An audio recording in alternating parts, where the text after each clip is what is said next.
There's a quiet moment, right at the edge of giving up. You've prayed, you've hoped, you've waited longer than you thought you would have to, and somewhere deep inside, a question starts to whisper, is this even working? This is the altar of perseverance. Not the beginning of faith, but the place where faith is proven. Because anyone can pray once, but there is something sacred about the one who stays, the one who returns again tonight, even when nothing changed this morning, the one who whispers one more prayer, even when heaven feels silent. And here is the truth most people miss. The final moments before breakthrough often feel the most empty, the most uncertain, the most stretched, like everything in you is being asked to hold on just a little longer without visible confirmation. Not because nothing is happening, but because something is. Perseverance is not punishment. It is preparation. Every time you stay, something in you strengthens. Every time you refuse to walk away, something in the unseen begins to align. Heaven watches for consistency, not perfection, not volume, not performance, consistency. So if you're still here, still praying, still hoping in the middle of delay, that's not weakness, that's positioning. And right now, whether you feel it or not, you are closer than you think. Stay on the altar. Pause for a moment, right here. Don't just listen, participate. I want you to do something simple, but powerful. Write this down, somewhere you can see it. Today I receive, not tomorrow, not one day, today. Because faith is not just something you feel, it's something you declare. And this is where many people miss their moment. They wait to see before they say. But spiritual alignment works the other way around. You speak, and then you begin to see. You position your heart, and then reality starts to follow. So when you write, "Today I receive," you're not pretending. You're not forcing something that isn't real. You are stepping into agreement with what is already in motion, even if your eyes don't confirm it yet. Even if your circumstances look exactly the same. This is a prophetic step, a signal, a quiet but firm declaration that says, I am no longer standing in doubt. I am standing in expectation. Write it slowly, mean it deeply, because sometimes one aligned moment of belief can shift what weeks of worry never could. There's a story tucked into scripture that most people read too quickly. In the Gospel of Luke, 10 lepers cried out for healing, and in a single moment of mercy, all 10 were healed, but only one came back. Just one turned around, walked back, and said thank you. And that step, that extra step, changed everything. Because while all 10 were healed, only one was made whole. Gratitude didn't just acknowledge the miracle. It unlocked another level of it. And this is where something shifts for you. Because most people wait until everything is complete, until every detail looks perfect, before they give thanks. But what if gratitude is not the response to your miracle, but the bridge to it? What if saying thank you now, in the middle of uncertainty, in the middle of partial progress, in the middle of not yet, is the very thing that activates what's next? It's a different posture, quieter, deeper, not forced, but chosen. You begin to thank God not just for what you see, but for what you trust is unfolding. And in that moment, something within you settles. Fear loosens, pressure lifts, because gratitude shifts your focus from what's missing to what's already moving. So maybe today, your breakthrough doesn't begin with striving harder. Maybe it begins with turning around, like that one man did, and whispering, even now, thank you. Here's something unexpected, something most people don't realize until much later. Sometimes the first sign of your miracle doesn't show up around you.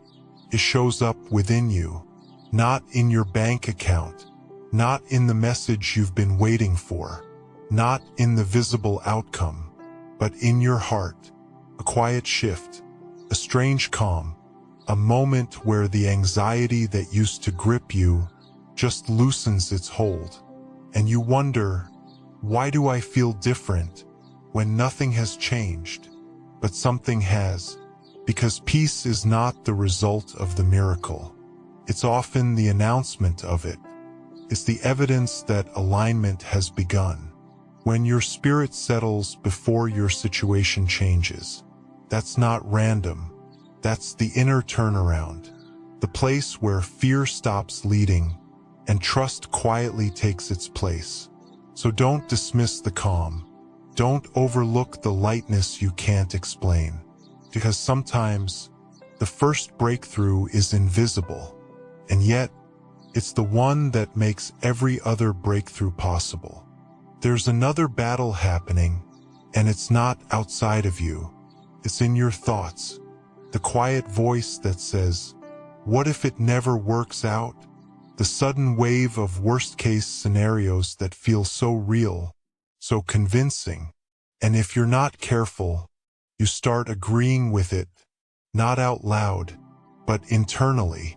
This is how faith gets drained, not all at once, but slowly, through agreement with the wrong voice. Because the mind will always try to predict based on the past. It will replay disappointments. It will highlight delays.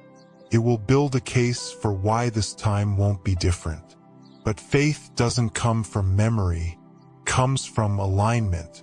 And that means you have to become intentional about what you allow to stay in your mind.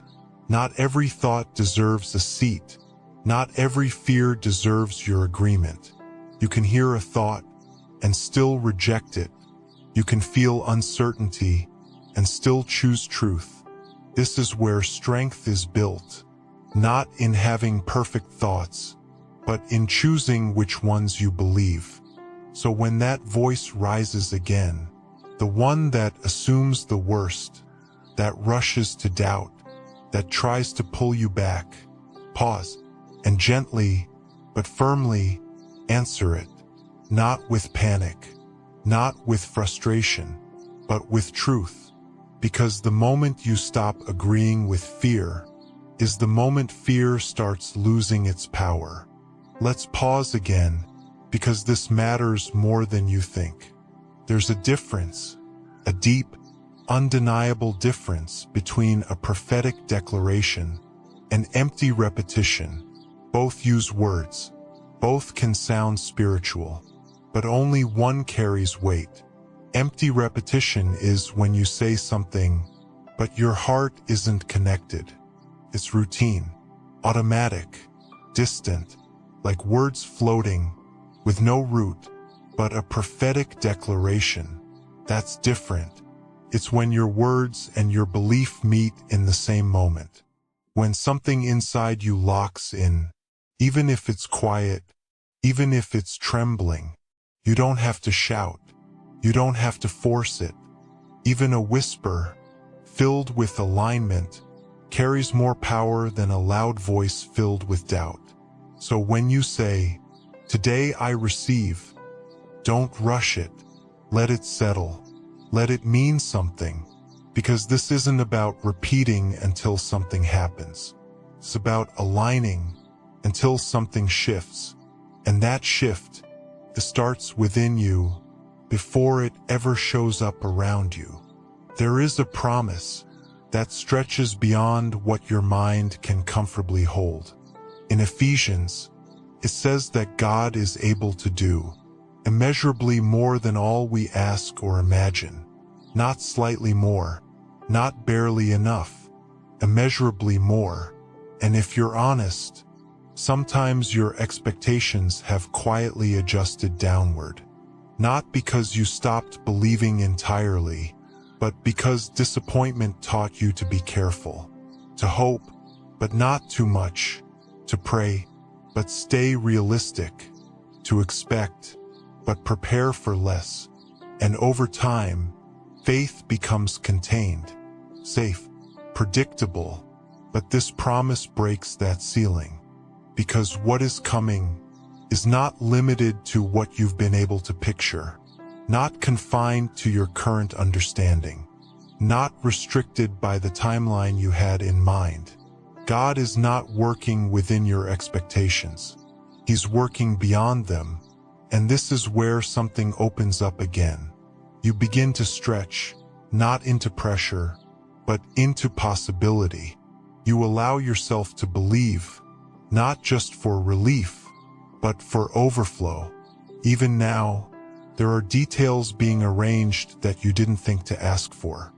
Doors being aligned that you didn't know existed. Outcomes forming that will surprise you in the best way. So don't shrink your expectation to match your delay. Lift it, because the promise was never just enough. It was always more. There's a quiet shift that happens when you stop living toward the answer and start living from it, not pretending, not forcing something artificial, but choosing gently, intentionally, to align your life with the reality you're believing for. This is testimony preparation. It's the way you carry yourself when no one else sees the progress yet. It's the peace you protect when circumstances try to pull you back into urgency. You begin to make decisions, not from fear of what if it doesn't happen, but from trust that it already is unfolding. You speak differently. You respond differently, even in small things, because something inside you is settled. Not everything, but enough. Enough to stand. Enough to move forward without panic. And here's what's powerful about this stage. You're no longer waiting to become the person who received the miracle. You're becoming that person. Now, your posture changes. Your thoughts become steadier. And slowly, almost quietly, your external world starts catching up to your internal alignment. So today, ask yourself, if this prayer was already answered, how would I live? And then, begin there, not all at once, just one step, because living in preparation is often what brings the manifestation closer than you think.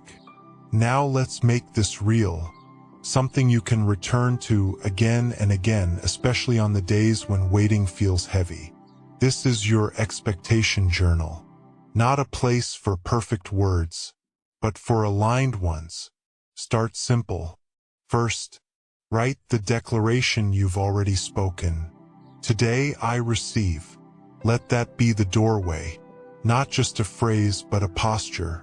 Then, underneath it, write what you're believing for. Be honest. Be specific. Don't filter it down. One short sentence, 2 or 3 steady ones, and then let one longer sentence flow, just like a quiet conversation between you and God, where you allow yourself to fully express what your heart has been holding. Next, shift gently into gratitude.